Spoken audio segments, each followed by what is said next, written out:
Good afternoon, ladies and gentlemen. Shalom. I'm David Mensa, Israeli government spokesman. A short update from me and then over to your questions. It's Tuesday, the 16th of July, day 284 of the October 7th war. First, our hostages, 120 of them, men, women, children, the elderly, Israelis, but also from 24 nationalities. Horrific abuse, 9 months now. Yesterday, we talked about Nimrod Cohen, who turned 20 yesterday in the Hamas terror dungeons. His twin sister Romy says that half of her is missing. Today, it's Ziv and Gilly Berman, 26 years old, also twins, abducted from Kibbutz Nachal Oz. Are they being held together? Their mum Talia says, "I have no choice but to have hope. I can't afford to break down. I'm helpless, but there's nothing I can do about it. Every day I imagine the moment they return. I hope they come back together. I told the IDF officer in charge of us that I want them to have a shared room in the hospital so I don't have to run from one to the other." Look at them, please. Say their names. 284 days. 120 need to be freed. Israel will not rest until they are all home. Hamas will be destroyed together with their terrorist threat to Israel, and we will return our residents securely to their homes in the south and the north. Next, an update from COGAT and their work coordinating aid into Gaza over the last 24 hours. 245 trucks with humanitarian aid goods went in via Kerem Shalom and Erez. And as has become regular, 8 tankers of fuel and 6 tankers of cooking gas went in for vital humanitarian infrastructure. 17 pallets of 3.08 tons were airdropped over Gaza yesterday. But a mere 100 trucks were collected from the Gazan side of Kerem Shalom. Only 28 by UN aid agencies and 72 by the private sector. And as usual, we remind you that the content of over 1,100 aid trucks is still awaiting, languishing in the sun, waiting collection from Kerem Shalom. More than enough food to feed all of Gaza has gone in, 80% more food compared to prior to October the 7th. And despite that, every day we are expanding our efforts to get more in. Now, before we finish, a special word about Philip Lazzarini, the Commissioner General of UNRWA. Allow me to be a little undiplomatic and get straight to the point. Israeli forces have retrieved millions of documents in captured enemy material. This new intelligence exposes 2 undeniable facts. First, the involvement of the United Nations Relief and Work Agency, UNRWA, employees in the October 7th massacre. Second, the deep and systemic infiltration by those terror organizations, Hamas, but also Palestinian Islamic Jihad, into the ranks of UNRWA. Now, if the UN was doing what it was designed to do, then Philip Lazzarini should be one of the good guys. But he is not. He is one of the bad guys. A terrorist sympathizer, a Jew-killing enabler, a liar. Mr. Lazzarini has been given evidence of the UNRWA-Hamas nexus. It is literally impossible not to see that cooperation. You can Google it for yourselves. Google UNRWA, and after going past the UNRWA propaganda, you'll see our website. Now, we have handed over the evidence to the UN, to the Secretary General, to other governments.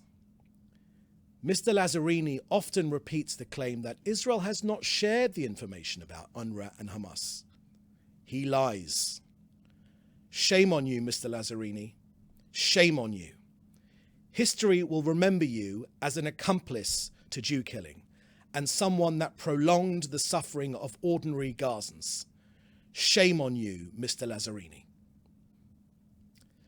That's the end of our briefing today. I will now take your questions, which you should put in the chat together with your news outlet. Thank you. First question from Joel Pollack at Breitbart News. Could you comment on the prayer yesterday at the Republican National Convention for the welfare of the Israeli hostages? Thank you very much for that question, Joel. It's a bedrock of importance for Israel that the support for Israel and the cooperation between Israel and the United States is a bipartisan relationship. So that's always been very, very important. And that will be reiterated next week when the Prime Minister addresses both houses of Congress. But I will say that Israel has made very clear that it welcomes all international efforts to free our hostages. We've made that appeal to everyone to do what they can to free our hostages, whether it's the Chinese government and their close relationship to the Palestinian leadership and Hamas as well, to use your influence to free our hostages, whether it's the British government who visited here recently, who have good relationships with both Israel and the Palestinian Authority and the Palestinian leadership. Our hostages need to come home. So whoever prays for our hostages, whoever does anything to get our hostages home is a welcome development. This is an international outrage. Every moment they are in custody is a humanitarian, it's a contravention of humanitarian law. Next, Marvel Entertainment, also from Joel Pollack at Breitbart News. Number 2, Marvel Entertainment has erased the Israeli identity of Sabra, an Israeli character in an upcoming film, making her Russian instead. Could you comment on the change, and does it reflect a capitulation to anti-Israel activists? Thank you for that question, Joel. So Marvel's choice of characters for their next movie is a little bit beyond my brief. I hope you'll forgive me for not commenting on this subject. I will say, however, that the global rise of anti-Semitism, of demonization of Jews, of protesting outside synagogues, we recognize these things for what they are. We, the Jewish people, have experienced evil. We recognize evil when we see it. It's within our DNA. Generations, thousands of years of discrimination and racism against the Jewish people means that we understand only too well what anti-Semitism and Jew hatred is. We know exactly what it is when we see it. We saw it on October the 7th, and we have seen it many, many times since then. It's growing in Europe, it's growing in North America, it's growing all around the world, this menace of Jew hatred.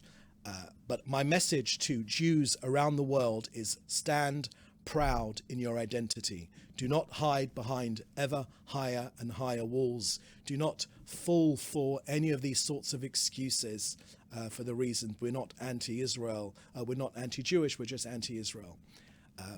Anti-Zionism has long ago been shown to be anti-Semitism. If you do not believe that the Jewish people have a right to their own homeland, only one Jewish state in the world, if you do not believe that the Jewish people have a right to their own homeland, despite there being 50 Islamic countries, umpteen Christian countries, and from other faiths as well, there is only one Jewish homeland. If you do not believe that Israel has a right to exist and to defend itself, then you are a racist. Next question is from Hannah Julian from the Jewish Press. Hamas claims that Mohammed Daif survived the IDF attack that killed Rafi Salameh a few days ago. Is it possible that Daif has once again escaped the assassination, or is the claim he survived just Hamas disinformation. Thank you for that question, Hannah. I haven't got an update from the Prime Minister's update on Saturday night. The Prime Minister gave authorization for that attack on this terrorist fiend, the number 2 in Hamas. So I haven't got anything more to add, but I will say that Hamas are murderers, and these murderers, their leadership, whether it's whoever it is in their leadership, they are dead men walking. The Prime Minister has been made very clear that one way or another, we will reach the entire Hamas leadership, every single one of them. Now, Hamas targeted Daesh because of precise intelligence. He was found in a compound where these 2 senior Hamas targets were hiding. He's an arch murderer, this Daesh. He's their military leader, together with Rafah Salameh. Look, Daesh was the architect in chief as chief of staff and the number 2 in the chain of command. It was Daesh who planned and led the October 7th massacre. I will remind you, Hannah, that Hamas still say there were no rapes on October the 7th, when we have the testimony from so many witnesses of the appalling use of rape as a weapon of war against our people. The terrible things which they did, I would encourage you to watch the film Screams Before Silence, which is available freely on YouTube, and the many other additional terrorist attacks which they're responsible for. Daesh, his hands are soaked in the blood of many, many Israelis. And before this action, we took a lot of effort to make sure there was as little as possible harm to civilians and uninvolved persons. And of course, our intel was that there were no hostages in the compound where these 2 were. So, look, these were senior operatives from the military branch of Hamas. They had personal responsibility for planning and carrying out hundreds of terrorist attacks against Israeli civilians. They are crimes against humanity, brutal murders, rapes, and the kidnapping of civilians, all carried out as part of their terrorist attack on October the 7th. So if they are dead, and we hope that Daesh is, we haven't got confirmation on that, if they are dead, then it'll be a good thing for humanity. Next question from J.P. Rubin from Breslov, Israel. According to Af Babola from the university in Nigeria, the general objective of diplomacy is peace and cooperation between states, which can be used in times of war or conflict. Is this objective shared by the Israeli government? Regards. Mr. Rubin, I'm not precisely sure what your question is. We have made clear that in this war we have 3 objectives. The first objective is to bring home our hostages, 120 of them. The second objective is to destroy Hamas, its military capabilities and its governing capabilities. And the third is to ensure that Gaza never again poses a threat to this country. We know that we're making tremendous progress. Every single day we're making tremendous progress. Our efforts right now to free our hostages would speak to the diplomatic efforts which you mentioned in your question. But we know that the only way that diplomacy has an effect on Hamas in particular is backed up by strong military pressure against this dastardly terrorist bunch of murderers. They are a terrorist bunch of murderers. And the only way to get anything, to get our hostages back, is a combination of the two.